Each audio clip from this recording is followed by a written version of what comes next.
Hey everybody! Hey everybody! Welcome to Dead and Murder goddamn Moose it! Way. You're doing okay. You're doing Cast. God damn it! God damn it!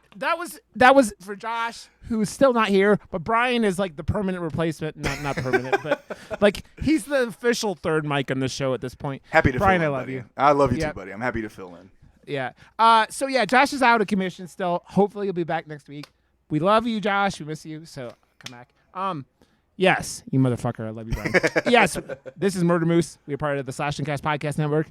Woo! So we are here, and we are doing shit, and we're doing things. And I tweeted it from our Twitter account because Josh wanted to do Final Girls. So me and Bryan picked a new movie, and we picked Superhost, which is another Shudder exclusive, which is just more fuel of like just really awesome Shudder movies that I agree. keeps doing. They do these little indie horror movies, and I said it before. I keep saying it. They're just so high quality, and they're not always like they're not always perfect, right? Oh, but they're always for sure. fun, right? Yeah. Like, yeah. Most of them are very fun. This one. This was kind of a fucking banger, in my opinion. Yeah, it was good. I like I was saying to you before we started, like I feel like it was actually a T from Handle Was Scared asked me what I thought of it. Like he messaged me when I was tweeting about it, and I'm like, yeah, I like it a lot. I think that my problem is I would never watch this movie like right after watching Creep. I think this movie has a lot of similarities with Creep, and Creep might have done it a little bit better. I think Creep definitely did it a little better for sure. Creep is damn near a masterpiece in my opinion. Dude, I that movie absolutely love that movie. That movie is such a weird little like slice of it's slow burn to perfection too. In my opinion, it's such a fucking cool movie. We're not talking about that though. I know. It's an awesome movie. We got off the rails so bad last week. Dude, it was ADHD in like, if you want to define ADHD in the fucking dictionary, that podcast was. But it's funny because Tom from Apocalypse listened to it and he goes, "You guys sound like you were having a good old time. And that's all that really matters." I'm like, "Yeah, you're right." And me and Bryan bounce off each other really well, so it works. Yeah. I'm just like, we were fucking off the goddamn rails, which is which is a reoccurring thing on this podcast of how did we fucking get to the fucking point we were at? I think I asked that 2 or 3 times during this discussion. I was like, how did we get here? It's like you're going to like Canada and ending up in Mexico. It's kind of like the comparison. You're like, you think you're going in one direction and you're like, oh fuck. It kind of reminds me like when I was a kid, I like my uncle lived in Vermont, and like back before GPS, my one of the times my dad and it was just me and my dad, and on the way to Vermont, he was having me guide us on the map, and I think we went like 2 or 3 hours out of the way because I didn't know what the fuck I was doing, and I missed a turn or something like that. It's like my sense of direction has been garbage for a very, very long time. So it doesn't surprise me that my podcast sense of direction with that doesn't go. Bryan, are you spilling your old man medications over there? You're like dropping shit? No, my dog knocked my external solid state off the desk. Damn it, dog. Damn, I was going to say damn it, Bobby, and then I said damn it, dog, and it was just like damn it, Dobby. Damn it, Dobby. It's all Dobby's fault. We didn't give him a sock, and now he's just fucking shit up. So I have to ask, Bryan. Okay. I know that you and Andy are like 19 episodes ahead in your podcast. We're pretty far ahead, yeah. We're recording October right now. I was gonna say because this week's episode I was listening to today, and you guys recorded that on my birthday, and my birthday was like 3 weeks ago at this point. So you guys are like way ahead of what is coming out. And we're gonna start on October next week. Actually, nice. So yeah, we're starting on October now, and we're gonna finish October next week before October even gets here. Jesus, yeah. That way, all we got to do is just knock out a few intros and things like that. Yeah. You know? So yeah, you guys have the whole like planning thing down. I think it's mostly Andy. It's mostly Andy. Like, I am not organized. I've very much lived that rock and roll lifestyle for a long time, and like I like for a long time I didn't even have a checking account. I just dealt in cash because I was just like I said, I lived that rock and roll lifestyle for a long time. Andy is very much, thank God, he is super organized and super professional, and he helps. He's like he's my podcast wife, like because my wife does that for me in real life. Like, well, it's funny because like you guys and your like your little things, like your planning event things. I swear to God, you guys did that, and now like half the shows on our network that like tweet and actually tweet because that's the schedule. Yeah. You're talking the about schedules. The graphic? Yeah, like the graphics. Like I saw Totems did one like the ones you guys do, and I know like the Conjecturing guys do similar things, and it's like I'm like you guys are like right on brand with all that, and it just keeps everything going. But I was going to ask, there was a point of this before it would ever ran. What do you? What kind of horror? Any cool stuff you've been watching, or? Like, I know. Yeah, what did I watch the other day? Holy shit! I watched. Okay, I didn't get to tell you about this. I finally fucking sat down and watched Willy's Wonderland. Yes. And we talked about that last week. I think. I remember. Yeah, that. we did. We did talk about that. I watched Psycho Gorman finally also, and that is fucking beautiful. You see why me and Josh are fucking obsessed with that movie? It's so good. It's the Hunky Boys. Yeah, absolutely. Boys. Yeah, it's fucking awesome. It's super cool movie. Super cool fucking movie. I think that. But it's one of those movies as far that as spooky shit that I've been doing, I haven't been doing other than watching, just movies for the pod. They opened Spirit Halloween's obviously, and I went to Spirit Halloween and I bought some dope ass Crystal Lake camp counselor socks. Nice, dude. I'm actually wearing them. Those are dope, man. As I've followed more and more horror people in the community, like podcasting and all that stuff, there, like the fucking Spirit Halloween shit has been everywhere, like all over my timeline the last couple weeks. Like I saw someone dressed up as a Oogie Boogie, the guy from like Nightmare Before Christmas, like pushing a little kid and running into the store on like TikTok or something like that. I'm like, what the fuck is this? But awesome. It's like I said this, like I don't want to take anything away from it because I enjoy the season. Like I feel like for you and I, Halloween isn't as much. We're doing this shit year round. Yeah, it's like season 3. Yeah, exactly. It's spooky season year round in my house.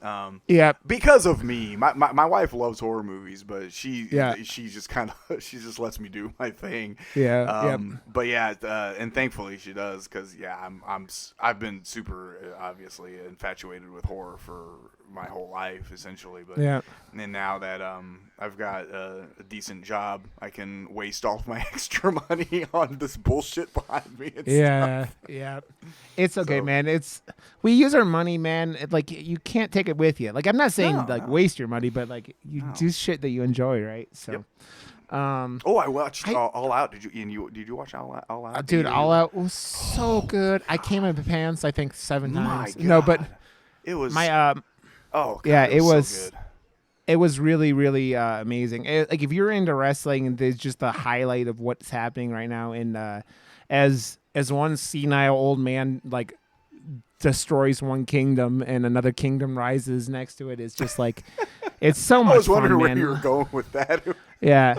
It was a Vince McMahon is old and it makes bad decisions kind of joke, but like it was so good. I watched a lot of wrestling this weekend because I watched a couple nights of GCW too, didn't you? GCW, yeah. Like they had their War Games kind of match like on like Saturday night, and which had like, dude, it was chaos. And like one of the guys is so like the big factions were like fighting in this cage, and it was 6-on-6. Mm-hmm. But like one of the guys, like the bad guy, got like they threw him off the top of the cage through like glass and doors and shit to end the match, and it was just Lord. Like bonkers. And I'm just like, like, and it was like the match was really good, but like the thing with those things is always the problem is like it's so hard to see inside those things, even like on bigger things like AEW, like the cage match in AEW. You have to have a guy in the fucking ring, or it doesn't work. Right. And those smaller matches are just like,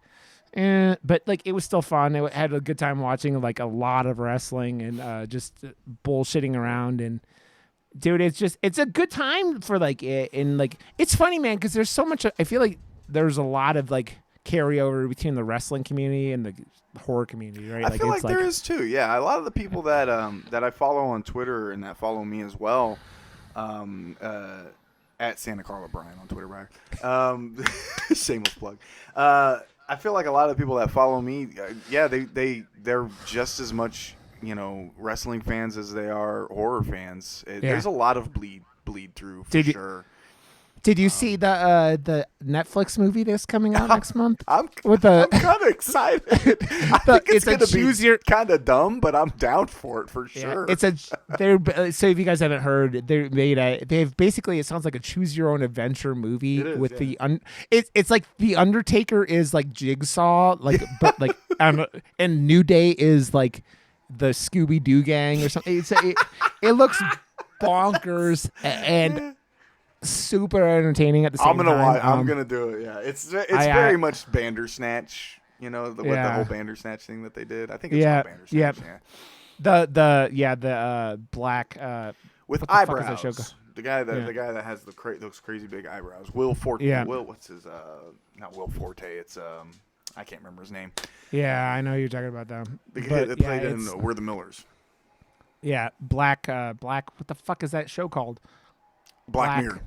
Black Mirror, yeah. I haven't watched the 4th season of that yet, and it's because my wife isn't.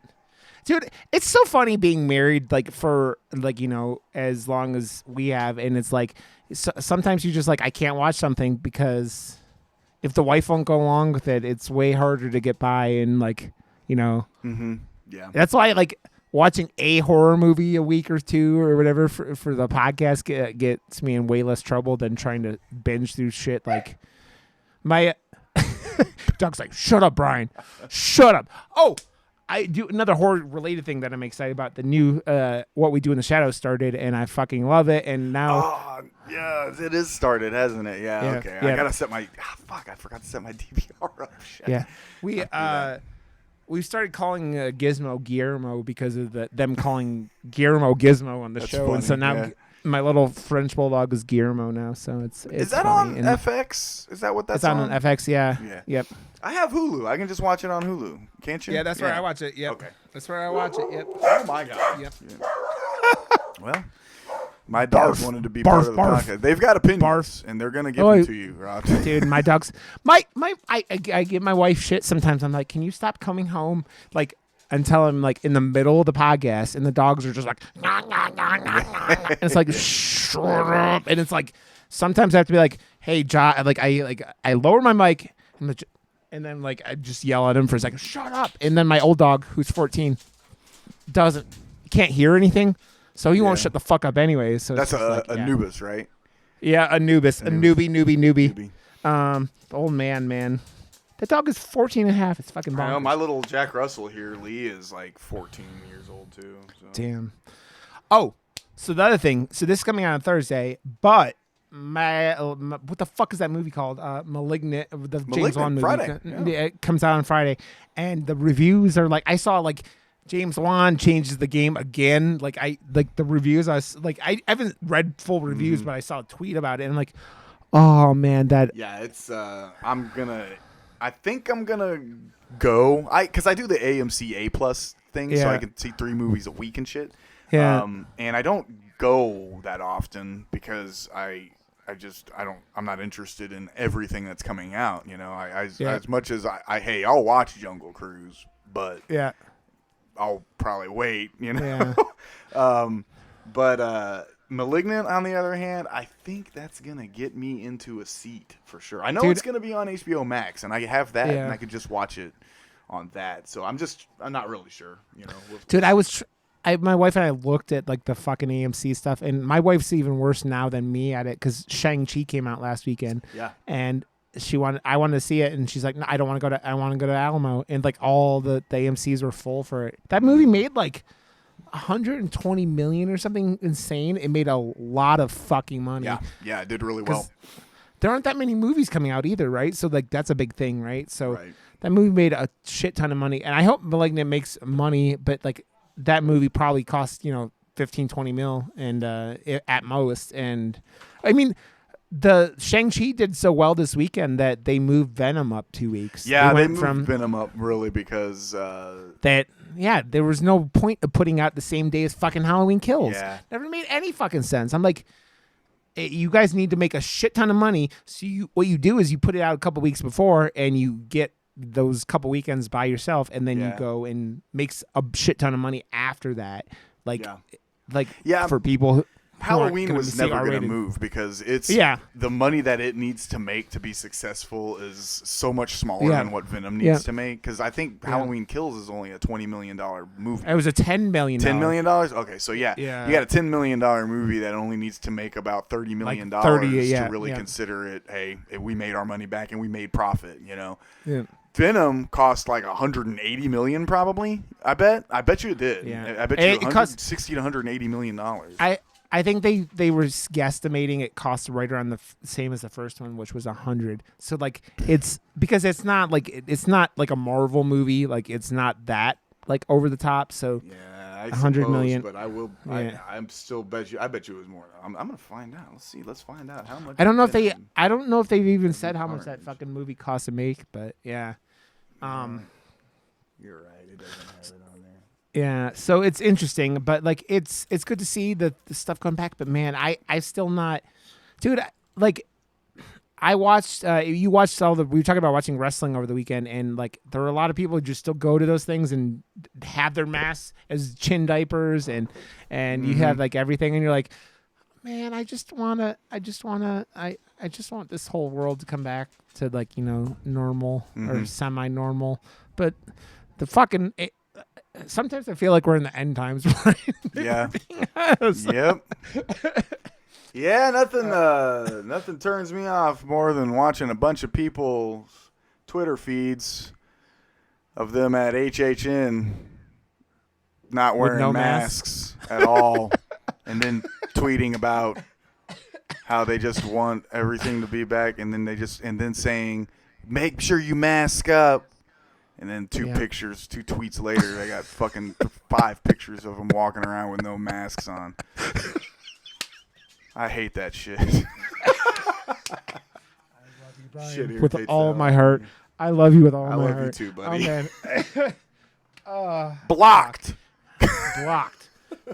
Blocked. Tired of seeing it. Bryan's block foo is strong. Yeah, tired of seeing it. Blocked. It's funny. It is. So, let's talk about this crazy movie we watched. This is a cool movie, man. I really enjoyed this a lot. Yeah. So, it is another Shudder exclusive. It is Superhost, which I think this is probably a Canadian movie also because Z was a Canadian movie. Josh knows people or like follows one of his production companies, I think. Okay. But it's another movie that looks like it's taking place in Colorado. If you notice, the license plate is like generic Colorado license plates. Yeah, I saw that. Yeah. But yeah, it's hosted this was in 2021. filmed in Nevada. Was it? It was filmed in Mount Charleston, Nevada. Yeah. It looks very mountainy. Like again, they do that. I think Colorado has such a unique license plate. They could just, make license plates look like it with the green mountains and the white on top. So, but yeah, so it's, dude, another thing, this movie is only 124 minutes. It's a super easy watch. Or an hour, 24 minutes, yeah. 1 hour, 23 minutes, something like that. Yeah, it's very, very quick and doesn't have much setup. Like, it's pretty much gets it, like... it gets into it relatively quick, yeah. Yeah. I agree. You get some content, whatever. But okay, let me read the thing from IMDb real quick. Yeah. It says, with their follower count dwindling, travel vloggers Teddy and Claire pivot to creating viral content around their most recent Superhost, Rebecca, who wants more from the duo than a great review. I tell you, dude.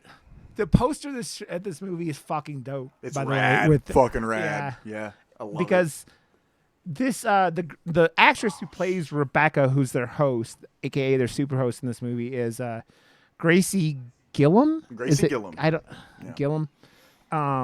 She played Bee in Fright Night. Yeah, she was. It looks like it was her first acting credit. If you go in and look at like her her full credits. Yeah, I didn't do that, but this bitch has some like unsettling fucking smiles. Like she's sitting there and she just starts doing these smiles where it's like, this. It's kind of like it reminds me of like those like crazy stares you got from Private Pile and Full Metal Jacket. Kind of like it's that where like. This motherfucker isn't home anymore. Right. It's very like unsettling, and I mentioned before, this movie has a lot in common with Creep because of the. It's not like it's not as focused as Creep on like this one character, but like it has. That's what like. If someone was asking me what would you compare that to, this Superhost to, it would remind me of this. But I had a lot in like, and you probably had this too because you were sitting there watching this movie and you guys did all your YouTubes and we throw our episodes up on YouTube. You're watching this movie and you're kind of like going, because it's about these viral content creators who are doing like crazy shit to try to like, get people to see their videos and see their content.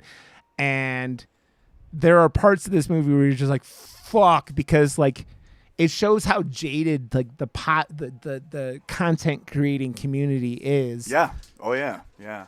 Especially the ending, like where I don't want to spoil it.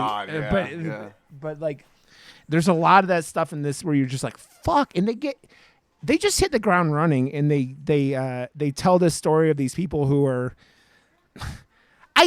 what I wonder, and this is like they do a really good job of this because this movie, like we're saying, it's an hour and 24 minutes. It leaves you. It doesn't give you all the answers either, right? Like not really. Barbara Crampton's in this movie, and what was like the selling point of Bryan's selling it to me. I love Barbara like, Crampton, man. She's got small 2 weeks in a row. But yeah.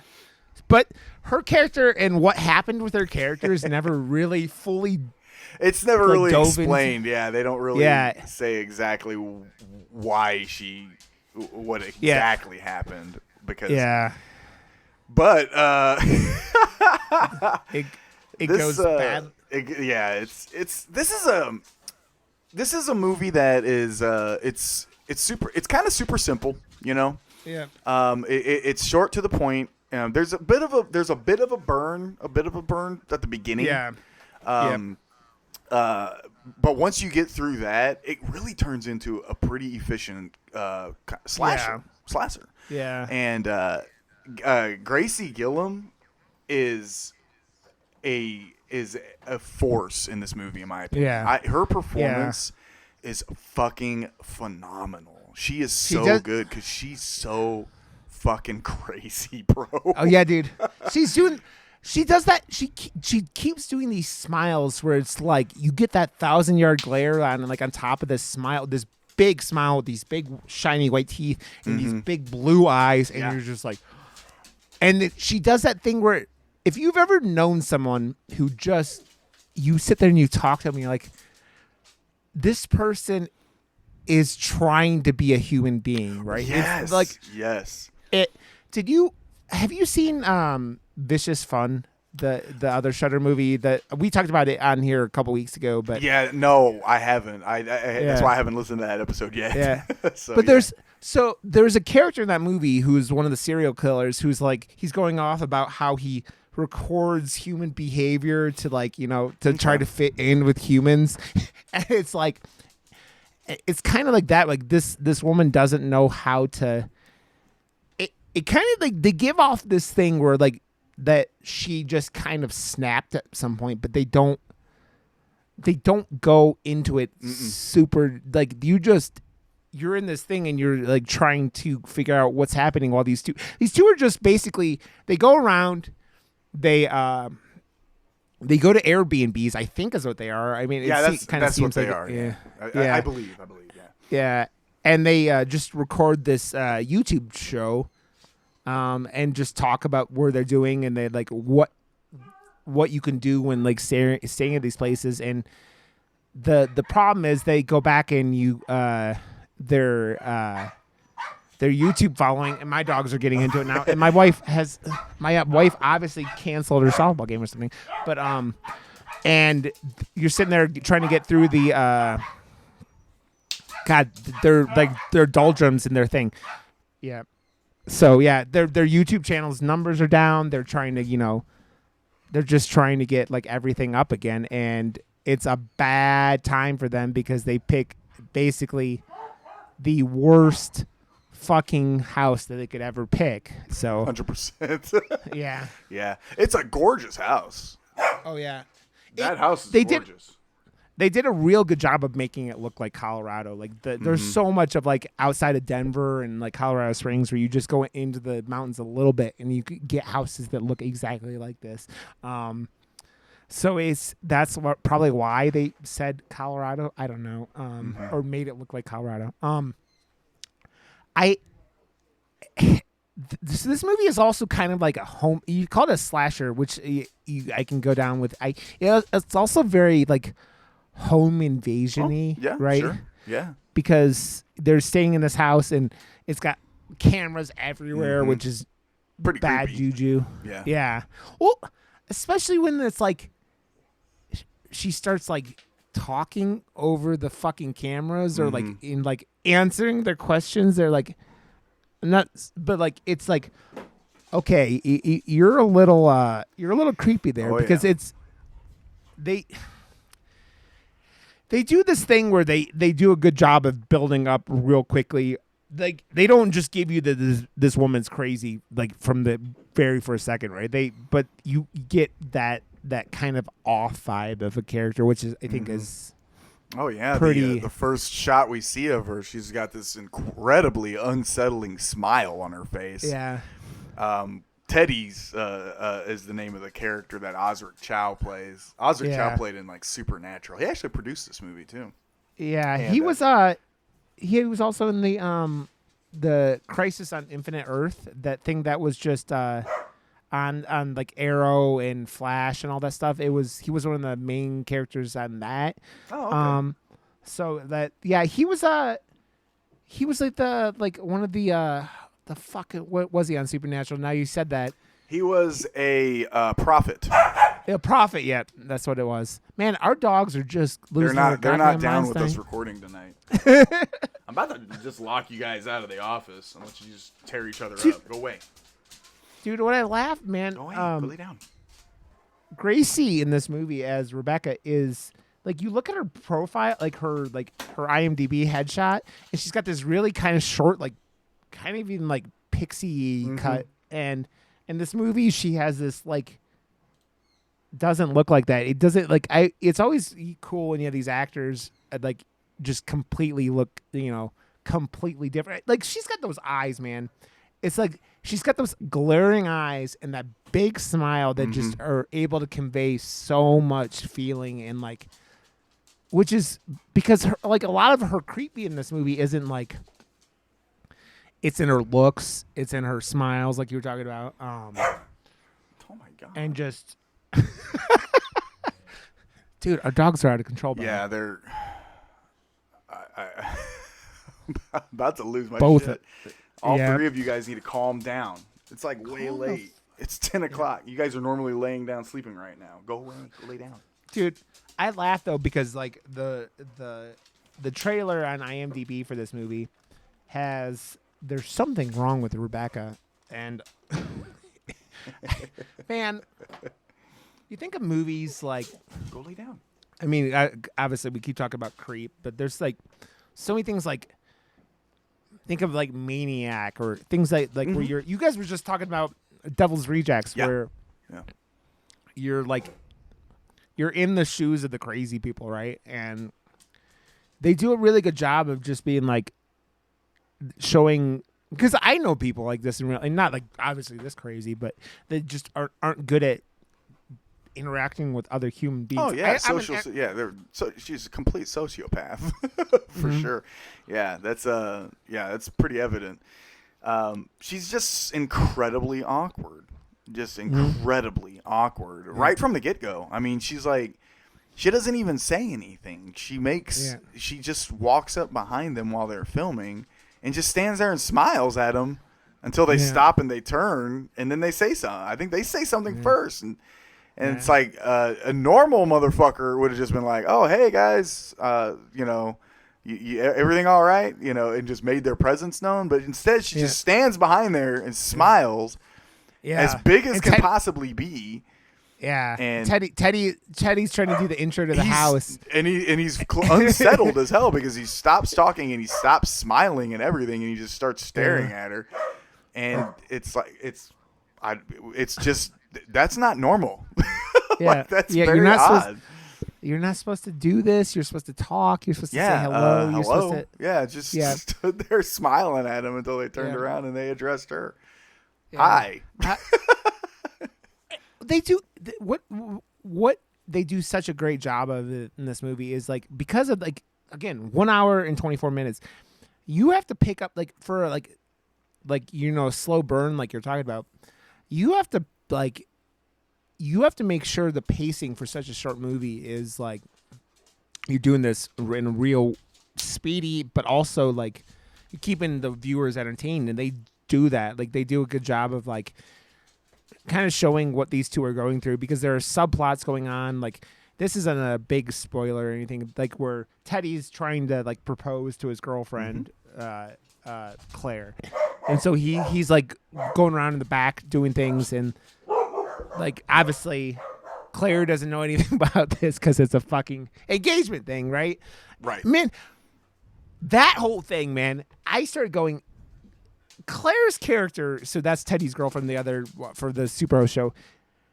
She's kind of like a weird character who seems more interested in their YouTube channel than Teddy himself. Like, yeah, she's very focused. Is focused on the channel. He's very much a secondary kind of afterthought to her life. She's very career oriented, I guess is one way to say it, because she's constantly the one bringing up, well, we're losing followers, we're losing subscribers, we're losing views, and she's focused on that. And then of course, this is about 40 minutes into the movie, 35 minutes into the movie, he proposes, and she's like, oh, this is great content. And that's like her response, instead of I mean, she said yes. Yeah. And I'm sure she loves him. She definitely cares it. She definitely loves and cares for him, but instead of relishing in that moment and being like, "Oh my gosh," she was like, "Oh, fuck yeah, this is good content, bro." Awesome, and then she's like, "Here, hold this, and then I'll get my response." Blah blah blah, and he's like really hurt by that. Yeah.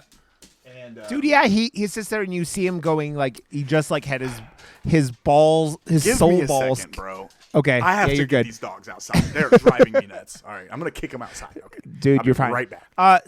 So he has the whole like. Let's go outside. He gets this thing where he's like, he proposes and she thinks, like Bryan said, she automatically thinks that this is about their channel. It's not about their love. Like, it's not about them spending the rest of life together. It's about their channel. And if you've ever met someone, I have a lot of friends who create content full time. There are people that you get really hyper focused on it because, like, especially it's like you're like a freelancer basically. You're making this stuff, and like if people stop supporting you, people stop watching your stuff, you can't survive. And these guys are already not surviving because his parents have been helping them like pay their rent. Because right. If you know anything about like the differences in what the world is for like YouTube and stuff like that compared to like people used to be like people still like make a lot of money on YouTube, but it takes way more than it used to. And like for like sure. The good old days of like YouTube, it like there are so many people creating content there now. It's just it's a real rough ball game. And I know I don't put a lot of effort into YouTube, but I put stuff out there, and you go, man, this shit should be getting a little more than it does, and there's so many algorithms, and there's so many like, so weird. It's a lot to think about, and you don't really blame this woman for it, but it's like you feel bad for Teddy. You're like, damn it, Teddy. For sure. Yeah. You don't like. We have, the Dead in Santa Carla YouTube has a massive 132, I think, subscribers. Which hey, by the way, if y'all are subscribed, thank you so much. It's Murder Poos has 16. Oh yeah. Well, we have, we just put our audio versions of our podcast up there, and then every once in a great while, me and Andy will get together, or just me, and we'll record these things. We call them quick bites, and it's like a 5 to 10 minute video. And we out of all of those videos, for some reason, our discussion of the Dawn of the Dead, a movie, the remake with that Zack Snyder did. For some reason, that is just under 1,000 views, and our average view is probably 30. But for some reason, that particular episode is got like almost 1,000 plays, and I don't know why. It's so the algorithm. It's very strange how that, for some reason, that ends up getting picked a lot if people search for like Dawn of the Dead or something. I don't know. For some reason that comes up a lot. And like, it was our number one. That we did that discussion in fucking April. Yeah. We just did our August numbers, and that was our number one played episode. On YouTube was a fucking video that's not even got me and Andy on it. It's just audio because we stopped doing the video portion. Yeah. And well, we might be still on there. I'm trying to remember when I stopped that. But yeah, for some reason that has like almost 1,000 views. It's just under 1,000 views now. Yeah. So if you guys are listening, go help push it over 1,000. Give that sucker a play. It's so weird. Yeah, it's. And we talk about it because like we're both like creating, but neither one of us are relying on content to live. Yeah, we both but like it's still, we kind of understand these things, and it's easier to like. I do wonder if you have no connection with content creation at all, if like you're going to be like a little confused, not confused, but like less like understanding of this stuff. Probably not, because the movie's pretty clear. But it is, yeah, for sure, yeah. And I think this movie is just like, when you have really, really awkward, creepy characters like Rebecca in this movie, you can do a lot of stuff, man. I've talked to you about the stylist before. That character in that movie has, I was covering my eyes because I felt so like awkward for what the shit this woman was doing in that movie. Yeah. I was like, it's a horror movie with Mike from The Office, like that's kind of how, like, but that's kind of what this movie and the same thing. Go back, The Creep. It's another thing. It's like you're just getting this thing where you're videotaping people who don't know how to behave around other people, right? Yeah. And so there isn't. Like when you have a slow burn in an hour and 24 minutes, an hour and 24 minute movie like this, you better have a good payoff. And I think they did a really good job of like, kind of like, pushing it to the end there with the, finally chucking some gore. Kind of, I think the gore's good. The gore's good in this. You do. It's not there's not a lot because there's not a lot to the movie. But fuck yeah, I really really like that final act in this movie. Basically. Yeah. Well, yeah. When you get to that point, and I will go over it a little bit, and we'll warn about spoilers. I can't talk, man. English is hard. You sit there and you go, man. It does a lot in a little amount of time, but it also, I think it does a good job of kind of escaping expectations for this type of movie, especially if you haven't seen a lot of these littler movies that are kind of in this vein, right? Where when a movie like this is unpredictable, it makes it so much more entertaining because you're just like, you really are on the edge of your seat. You're like, oh, this character is this character gonna live? Is this character gonna live? Are they gonna, the villain gonna get caught? And they make you guess till the very end of this movie for all that stuff, and which makes it way more enjoyable because you're not, man. I don't like when horror movies are predictable. I talk about the new. Me and Josh talked about the new. We didn't do an episode, but the new Spiral movie. Okay, yeah. I like the second the bad guy walked into the frame and started talking. I was like, "That's him." He's the one doing it, and it's just like it makes it. You feel so like it's not a good experience when you like can call something like that so like such a big thing, especially like in a killer movie where you're like trying to figure out who's doing all these terrible things, right? Yeah, that wasn't a very good movie. I think that I didn't care for Spiral. I thought it was, in my opinion, it's actually the weakest Saw movie. It's not franchise. I don't think it's the weakest Saw movie, but like there's a lot wrong with that movie. Chris Rock's acting's all over the place. Yeah, he's not very convincing. Yeah. Yep. And just a lot of that stuff is just like, dude, there are movies in the back end of the Saw franchise that are just like, why? Yeah, but to be fair, at least those movies knew what they wanted to be. Yeah. And that's why I think that Spiral is the worst movie in the Saw franchise. But technically, you can actually say it's not necessarily in the franchise. It's, it's from the book of Saw, Spiral. So it's associated with the franchise. It's in the Saw universe, kind of like The Nun is in the Conjuring universe.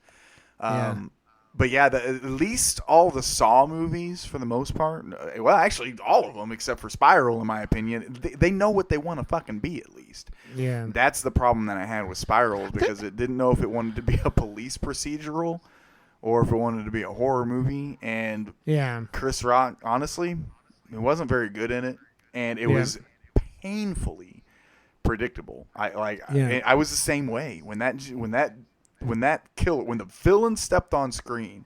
I was like, there they are. That's our bad guy. And I was fucking right. And I was like, well, all right, here we go. And the payoff was honestly very weak. And I honestly, I checked out kind of early in that movie. Yeah. Well, man, you think about it, like you go into, because that, I mean, there is a long line of who did it, horror movies, right? Like it's a long shape, but we like in the last 30 years we've had things like Scream. Like Scream is an all-time like whodunit kind of thing, right? Yeah. And when you have to throw like wrenches in for the viewer, right? Like the whole like Billy is the killer in Scream is like, oh, they throw you, oh, it's Billy. But then they're like, oh, it's not Billy. And then they just fuck with the viewer so you're never quite sure, right? And in that movie, like, didn't do any of that. It was just like, you're like, this guy is only like... It was so obvious that guy, that person was the killer. Yeah. Well, that individual. That person was the killer. It was so painfully obvious. Yeah. And which is it, because like, you compare that to like this movie, right? Where... you know who the creepazoid is, like from the get-go. It's like it's not a hidden fact. You're disturbed and like thrown off by this character. You go, well, like, but how fucked up are they, right? Like, because that's like what's so beautiful about Creep. Because Creep is like, this guy is just a fucking psychopath, but like, you don't like, he kind of feels harmless for most of the movie. Yeah, I mean, and you just go, is he really? And that they kind of do that with this movie. I don't want to keep comparing it, but that's all I could think of when I was watching this movie. I was like, this movie reminds me of Creep. But that's not necessarily a bad thing. Yeah, dude, that fucking that werewolf mask in the first Creep is still one of my favorite things in the like horror. Like it's with him standing in front of the door, just going like back and forth. It's just like, oh, it's so good. Yeah. Dude, I have to say, the fucking scene in this movie that might have been like, oh fuck, man, this is nuts.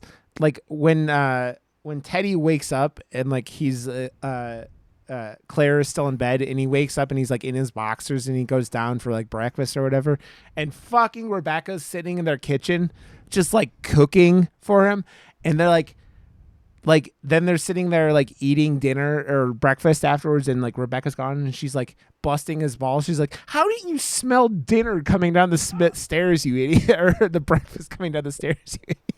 Yeah, it's pretty bizarre. Yeah. All I can say is with one house as basically being your set, they do a lot with this movie. And if you have Shudder, go check it out. Like, oh please, yes. I really enjoyed this movie a lot. I thought it was so good. It was a lot of fun, man. And again, 123 minutes. Like, this is like 2 episodes of like an hour like drama or whatever. Like you're going through. I still think Josh and I talk about it all the time on here. I think 90 minutes is a pretty good sweet spot for horror movies, right? Oh yeah. Not always. I mean, you and Andy at one point talked about Event Horizon, how they took a 2.5 hour movie and cut it down to they butchered that movie. Yeah, an hour and 45 minutes, and it's not always like, but I think 90 minutes, especially nowadays, is such a like, yeah, that's like you get 2 thumbs up. Sweet spot, really. Yeah. I think especially with indie horror, like little horror like this, like smaller horror movies, it also kind of hides that like deficiencies you have because you don't have like long enough to sit there and like think about it and like overthink and overanalyze, right? So it's they do a good job. So I want to spoil a couple things. So go watch this movie. Yeah, spoiler alerts. There we go. Yeah, spoiler alert. Man, I want to say I really love. I didn't talk about Barbara Crampton too much, like in the non-spoilery part of this. But man, she does a lot for like. It looks like it kind of seems like she was on set for like a day, right? Yeah, like, right. Yeah. She comes. So Teddy and Claire were at her. She had a B&B, and they went and super hosted her, and obviously didn't like her very much because she like you ruined my like business and everything like that. Yep. And I have to like, I do wonder like, because they kind of don't say it, but like, do you think that Rebecca got Vera, as Barbara Crampton's character, Vera to show up? Like, did she contact them? No, that's a good question. That's a really good question, actually.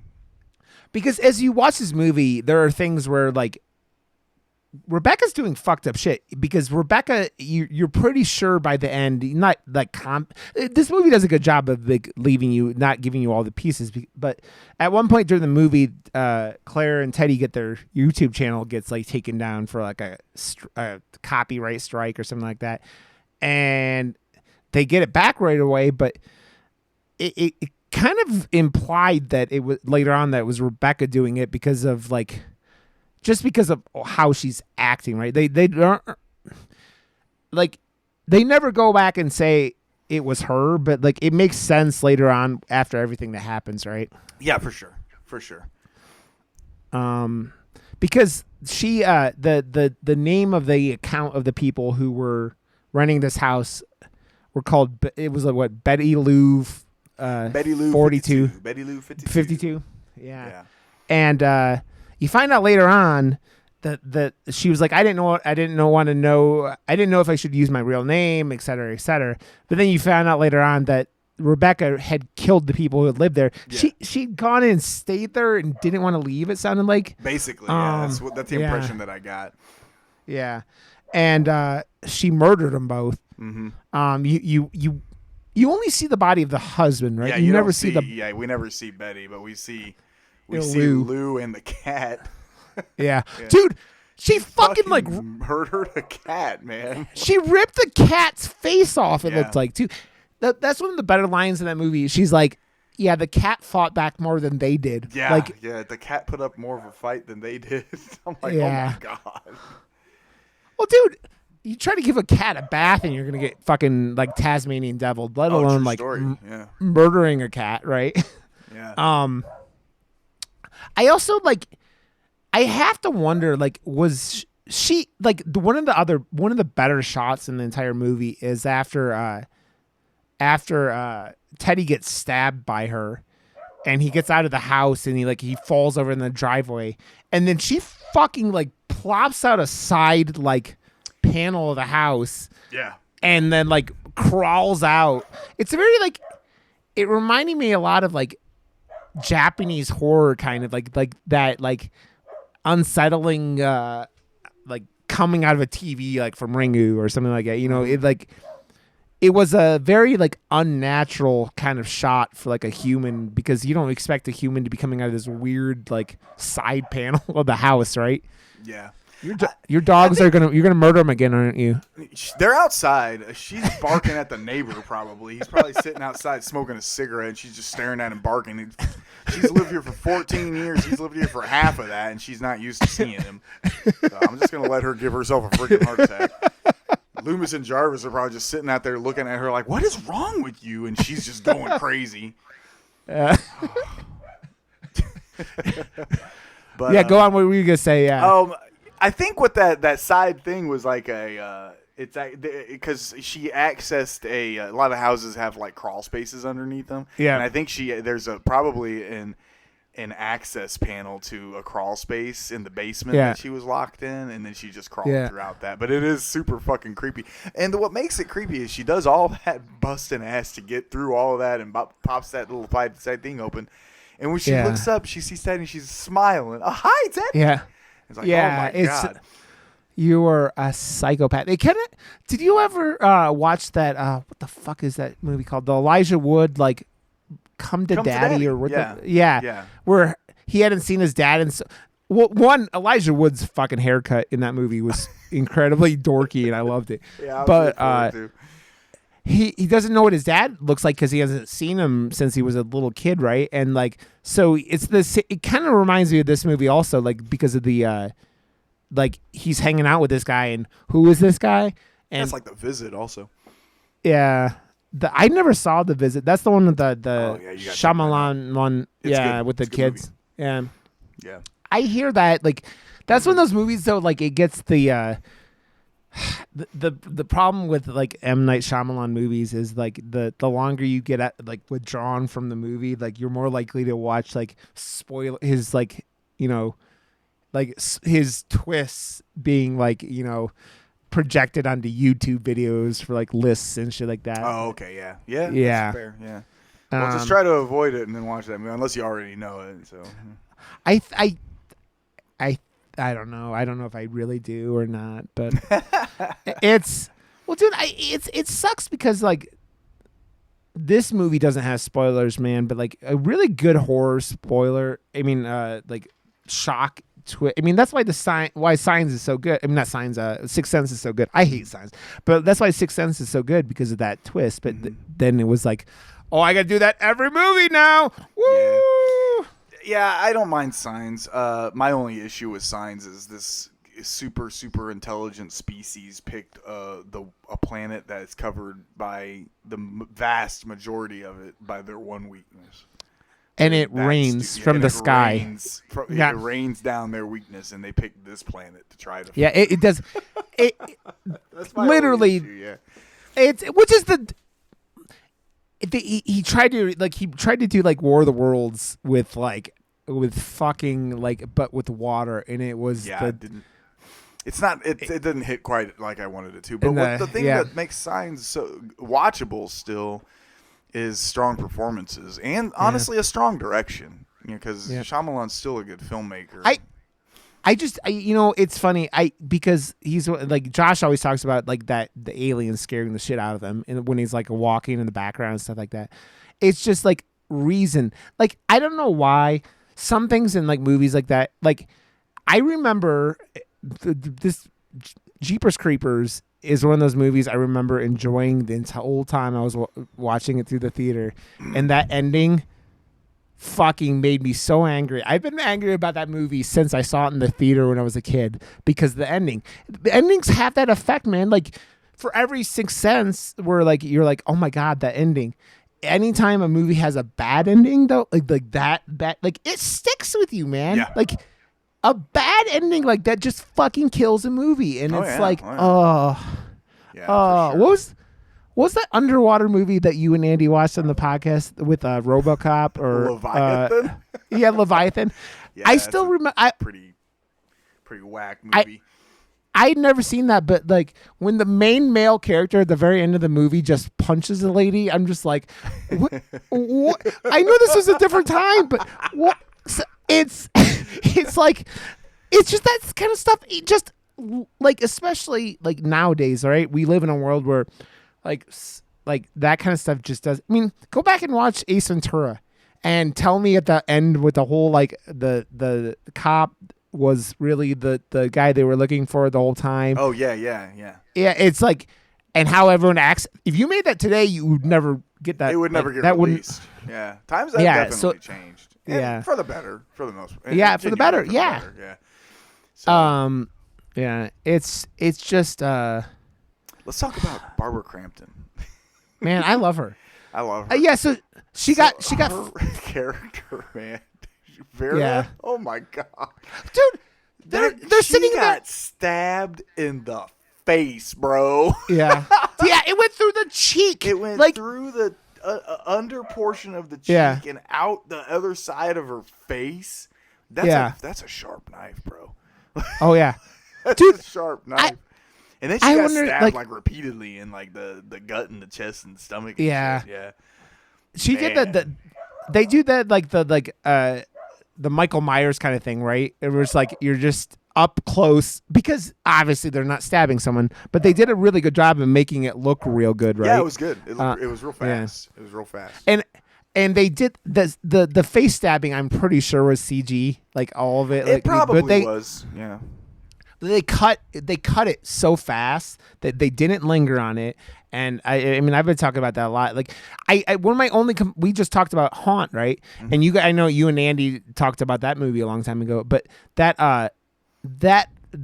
one of my only complaints about that movie is when that girl puts her arm in the wall and then pulls her arm out, and like the CG cut comes up her arm, and I'm just like. And it reminds me of things like of the end of like Underworld where like they cut that dude's face off, and they did the same thing in Equilibrium, which I will to this day fight that movie isn't nearly as terrible as people make it out to be. But you're talking about Equilibrium with Christian Bale? Yeah, that movie's fucking awesome. I kind of love that movie. My wife gives me shit because it got like it's got like a 10% on Rotten Tomatoes. It's something real bad. Dude, I think that movie's cool.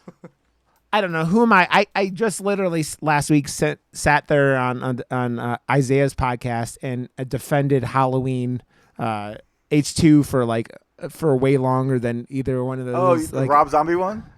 Yeah. Oh, okay. It's funny. I was the one defending it and gave it a lower score than Lane. I'm like, Lane, you goofball. That's funny. Lane, you goofball.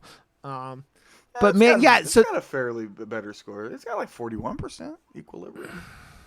Yeah. Oh, okay. It was on some like top 10 worst movie list that I saw at one point, and my wife was giving me shit because I like it. No, that movie's cool. Man, so like let's talk about like I kind of like the bigger twist towards the end of the movie. Not twist, but one of the events happens. Claire goes down to the basement behind this do not disturb sign, and she finds like basically where Rebecca had been doing everything. She'd been controlling cameras and like listening to them and doing all that stuff, and she manages to record a video like going, help us, we're in because the cell phones don't work in the middle of nowhere, et cetera, and she sends it out and publishes it, and Rebecca comes in at the end and sees that it's published, and she just watches as people are like, unsubscribe, this is bullshit, this is a hoax, and you're sitting there going, this woman just literally pleaded for her fucking life, and you guys are like think it's an internet scheme, but like I really do wonder like how, because she doesn't like she doesn't get stabbed. She doesn't like none of that stuff like on camera. It's just her like pleading to everyone. She pleads to everybody, and then she stops the recording and she starts sending it immediately. Yeah. Yep. And then that's I like the ending. It's when Rebecca's watching all those negative comments pop up on there, people like not caring and not giving a shit. She starts smiling and laughing. Yeah. But at the end of the day, there is one thing that's gonna happen. Yeah. Those two people are dead, and they're not going to show up back where they were, and they're not going to publish any more content, and his parents are going to wonder where the fuck they are, and they're going to start investigating because they literally have all the proof of where they went and where they were last seen. So Rebecca smiling and laughing about that. I mean, she'll get away. She'll get away because she probably ain't going to stay there. But I don't know. But it's kind of interesting. I do enjoy the ending though. It's just kind of it's kind of funny because it's very bleak. It's like bleak it's a because, very because they were so Claire was so fucking desperate for views and for content and shit.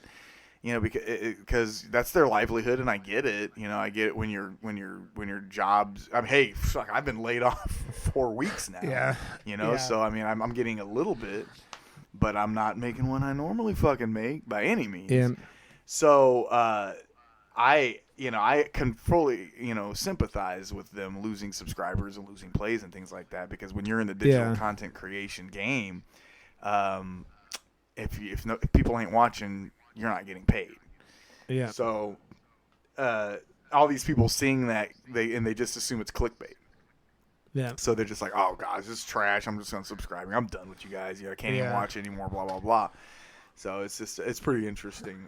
But yeah. Well, it's funny because, like, I don't know about you, man. Like, I know how hard it is making videos. Mm-hmm. Like, I don't ever downvote stuff, like, because I also don't go and seek out content I don't want to see, right? But, like, it's very, like, you and I know it's when you sit there and shit on a movie, it doesn't feel good, right? Because you know how you know how hard it is to make a movie. Yeah. And it when you go to your way to fucking it's that cynical view of like people, right? Mm-hmm.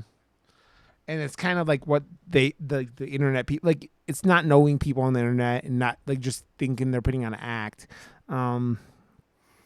But man, I know Josh would love this ending because Josh loves talking about killing off all the characters and like the bad guy winning in the end. Oh yeah, because everybody dies in this except for Rebecca. Yep, and she's getting away. I mean, she kills. Dude, it's fucked up when Teddy's trying to get away from. So she stabs Teddy in the stomach, and he's trying to get away, and she's like, "Hey Teddy, you're leaving a trail of blood." It's right? Like, yeah. Like, why are you running? I hate running. Gosh. Yeah, it's like it's no big deal to her, and he gets to because they kind of abandon. I will say this though, they're all dead because Claire's a fucking idiot. Yeah, like because Claire's a fucking idiot. Like that's why Teddy wanted. Yeah, Teddy wanted to leave. On their way out. They were leaving. Yeah. They had all their shit and they were leaving. Yeah, and Claire, because she was creepy. Claire wanted to get more footage of her. I'm just like, oh my God. And then of course, dumbass Teddy also doesn't know how to keep his mouth shut. Yeah. And all they had to do was go back to their fucking car and leave. But then he says, "What'd you do with Betty and Lou?" Because he found the mail addressed to Betty and Lou. And he asked her, and then of course she says it. She's like, "You just couldn't leave well enough alone, could you?" And that's when she killed Barbara Crampton. And then, it's oh man, this movie's good, but these two characters are kind of not very bright. Like not at all. It's they do like. I think that like Gracie is like her acting is so good in this, and like the Teddy and Claire just come off really great. Like Barbara is there for a little bit and does a really good job. I just like this woman whose life's been ruined by these two, even though like you only get little inklings of what actually happened. And like they said they called her crazy, and you go, well, she followed them out to this fucking new place to throw a rock at their window and shit like that. Yeah, she doesn't seem like she's all there with it, right? Right. So. Yeah, I'm still here for the whole Barbara Crampton resurgence. It's fucking fantastic. Yeah. Yep, and hopefully Barbara Crampton listened to our audio talking about how you guys were flirting back in the day, so it's okay. I said, you look lovely, and she said, so do you, and I was like, oh. And then I tweeted it out, and I was like, oh. Barbara Crampton once hit my truck. It made me laugh. I couldn't help it. It was funny. Okay. Yeah, it made me laugh, too. I got our picture together. We look cute together. I'm not going to lie. I bet she looks younger than you though. She looks fantastic. She's beautiful. Yeah, she looks absolutely beautiful. Dude, yeah. I'm so happy to see her kicking ass and doing cool things and doing all over stuff. Like obviously all these companies that are dealing or making production houses or making movies for Shudder are happy and working with her, and so Well, she's a good actor. So, I have to go back and watch Your Next soon because of that. Because of her it being in it. But I love that movie, dude. I saw that in the theater with the wife, and okay, man. I think that's pretty much gonna wrap it up. I'm fucking tired already, but it's a shorter episode. But like this movie it's an hour 23 minutes, hour 24 minutes, and it's worth watching, man. Shudder just is killing it. They really are. They really are. They're absolutely killing it. If for you're $6 a month, if you're a horror fan, and I am telling you. Get Shudder. You will not be disappointed. They add new shit every month, and their exclusives are good, high quality films, and their shows are good too. Creep shows kick ass. Slasher's been a lot of fun. I haven't watched that yet. It's on the list, and we ended up watching. Caught all up on that. So is it worth watching? Yeah, then? It's good. It's good. It's been good. It's been fun. Dude, I want to watch the Nosferatu show because that's good. It's really good. I listened to that book years ago. You know that was written by Stephen King's son, right? Yeah, Joe Hill. Yeah. Joe Hill. Yeah, I have it. Yeah, it's good. Yeah, that book's awesome. My favorite book of his so far is Heart-Shaped Box.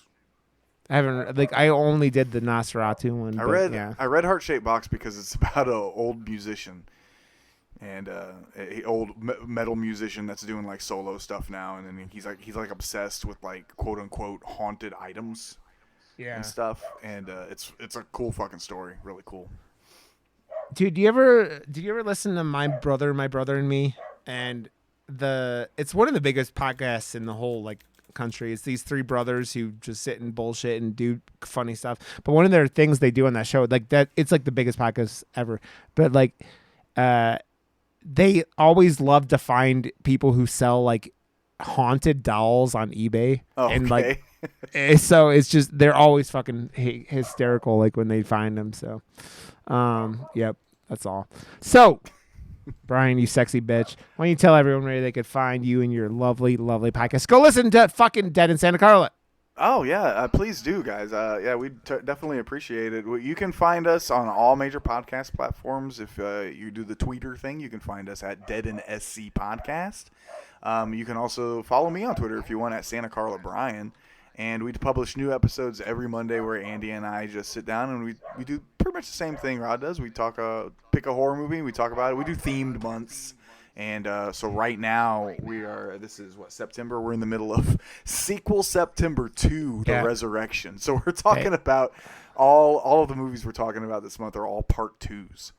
And, you're talking about this week it was Devil's Rejects. Yeah, Devil's Rejects, and then next week is Friday the 13th part 2. I'm excited because we had a fun time recording that one. We already recorded it, and I got to we had Vincent DeSante on, and I don't know if you guys have talked a lot about have you talked about a lot of fan films? I'm trying to remember. No, we haven't talked about fan films at all. Guys, no. If you guys are out there and you like Friday the 13th and you're missing Friday the 13th content, get on YouTube and watch Never Hike Alone, Never Hike in the Snow, and Jason Rising. Those are 3 fantastic Friday the 13th fan films that and in my opinion, Never Hike Alone and Never Hike in the Snow particularly feel and look like great big budget horror films. And Jason Rising looks good too. And Vincent DeSante, he plays Jason in 2 of them and directed 2 of them, and then he produced Jason Rising. But they're all three. Those are all three really, really, really good, high quality Friday the 13th fan films. I Never Hike in the Snow. I got like bummed because I was watching it. I was like, it's shorter than Never Hike it was a bit shorter. And like I was like getting going, and I was like, "Fuck, it's over already." And kind of a bummer, but you know what? It was still really good. But all the stuff that he did with that, like the "I Disappear" thing, the music, that was a lot of fun to watch too. And then I've got like I've got the Blu-ray in my hand. Yeah. But yeah, it's got the quality is really good. But the thing is he's working on Never Hike Again, which is going to wrap it all up. And nice. He's getting ready to start working on that. But it was a great conversation that we had with him, and that episode will be coming this coming Monday. Yeah. That Friday 2 is one of those movies that isn't my favorite in the franchise, but it has a lot of cool elements, and obviously you're introduced to Jason. What do you call her? Is awesome in that movie. Oh, Amy Steele, Ginny. She's my favorite final girl in the franchise. Yeah, she's my favorite final girl. I mean, Tina Shepard's a close second. I was gonna say Tina's probably my favorite, but I think Tina's probably most everybody's favorite because she's she's good. Laura Park Lincoln was great in that role. Yeah. But I mean, she's fucking Carrie, bro. So that's cool. Exactly. That's super cool. But I like Jenny myself because she had to fight Jason off with nothing but give him hell attitude and her intellect, and his mom's sweater. Exactly. So. Of course, it was a live Jason, and Tina fought the undead version of Jason, which is a bit stronger. But I like Friday 13th too. It's kind of high. I probably have it higher than most. I think me and Andy both have it higher than most people do. I think it's got a much better direction than Part 1 does. I think that it's got more direction. Steve Miner's just a much better filmmaker than Sean Cunningham. Yeah. I think that and then you go into 3 and it's all the 3D gimmicks and that's movie. Actually the biggest flaw with Part 3 is the 3D gimmick took precedence over the performances. I mean, because look, that guy, the yo-yo sequence in Part 3. Yep. It's cringe. Yep. It's cringy. Yep. And it was cringy for that guy to film it because he's really good with a yo-yo. And he was like, he's like, I have to fucking drop this thing like some fucking dumbass, and I know how to yo-yo, man. You don't fucking yo-yo like that. And he was having to drop it down. Yeah, dude, that guy is one of the worst Friday the 13th characters ever, too. But he did one of the most iconic things. He gave Jason his fucking mask. No, you're thinking of Shelley. Shelley wasn't the one doing. Oh, Shelley. Oh, yeah. Okay. Yeah, Shelley was juggling, and he's a really good juggler, Larry Zerner. Yeah. And he had to juggle the way when they were throwing those things up. Like he had to look up, and he's like, I'm a really good juggler. Also, it's. They're just wasting everybody's talents for 3D gimmick was such a pain in the ass for them. Part 3 is a much better movie if you take the 3D gimmick away and they could just focus on the movie.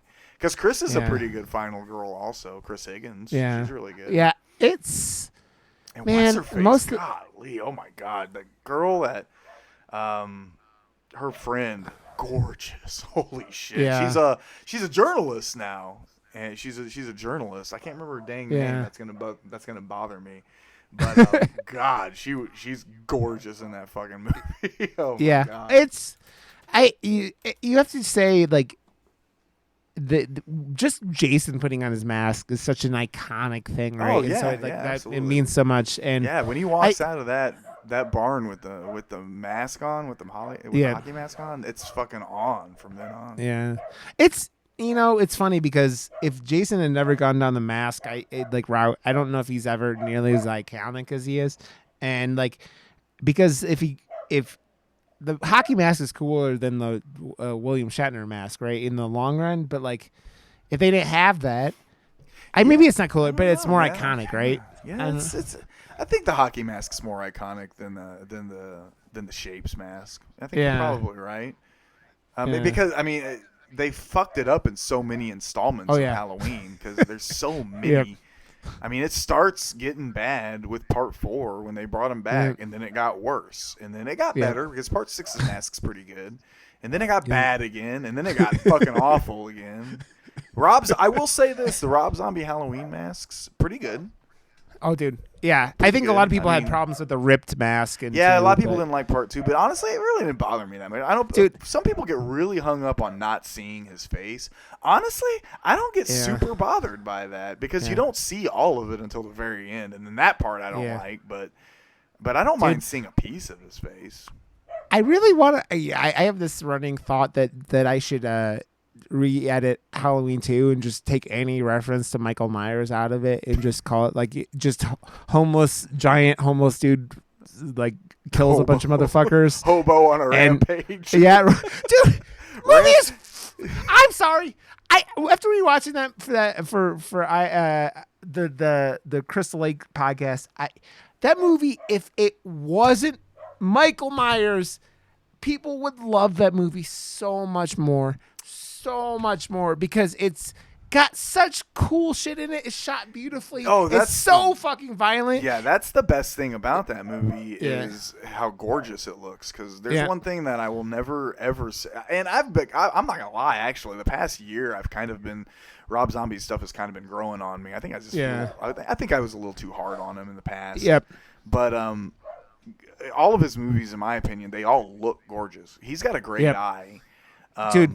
So yeah, it's Halloween, and honestly, the first 15 minutes of Halloween 2, his Halloween 2, fucking savage. Like his dude, that hospital sequence is so good, dude. The scene with him walking through the field that Zombie must have done with a fucking either a helicopter or a drone is fucking one of my favorite shots in horror. I think I realized it's really good. It's just that beautiful. Yeah, and I don't know, man.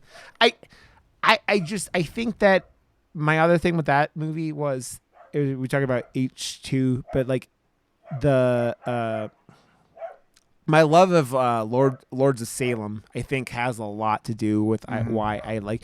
You could see how that movie led into Lords of Salem, and Lords of Salem is a fucking weird, off the wall, but I feel like it's more Zombie being weird and not him just making like crazy hillbillies do bad things part 7 like he loves to do, right? So I actually don't like that movie. I think that's probably my second least favorite Rob Zombie movie is Lords of Salem.